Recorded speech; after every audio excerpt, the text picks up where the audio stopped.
The Night Before the 4th of July by Natasha Wing, illustrated by Amy Wummer.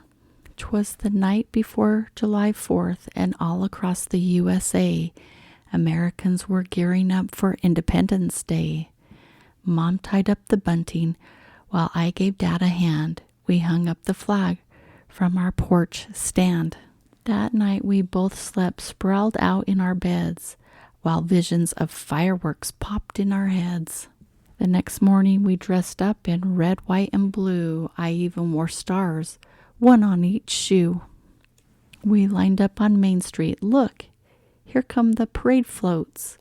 Hooray for the marching band and the 4-H club goats.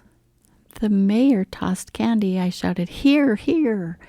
And Uncle Sam, walking on stilts, brought up the rear. Friends and family came over for a backyard barbecue. Dad fired up the grill as a storm started to brew. The goodies were set on the picnic table with care. "Get 'em while they're hot," hollered Dad, flipping burgers into the air. But just when we sat down, it started to pour. "Grab the food," shouted Mom, and we raced through the door. In hot dogs, in salads, in blueberry pie, in melon and corn, keep those potato chips dry. We gathered in the kitchen and spilled into the hall. "Squeeze in," said Mom, "there's room for us all." As we munched on our food, Grandma turned to Grandpop. "There'll be no fireworks show if this rain doesn't stop." "What?"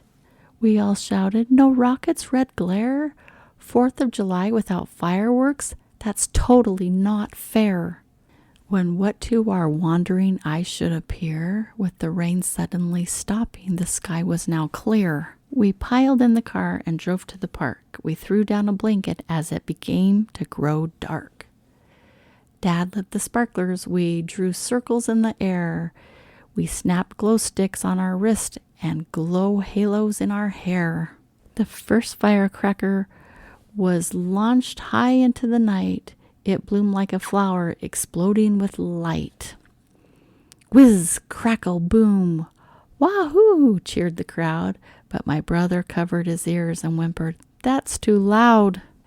The band played the national anthem. Dad sang, "Oh, say, can you see?"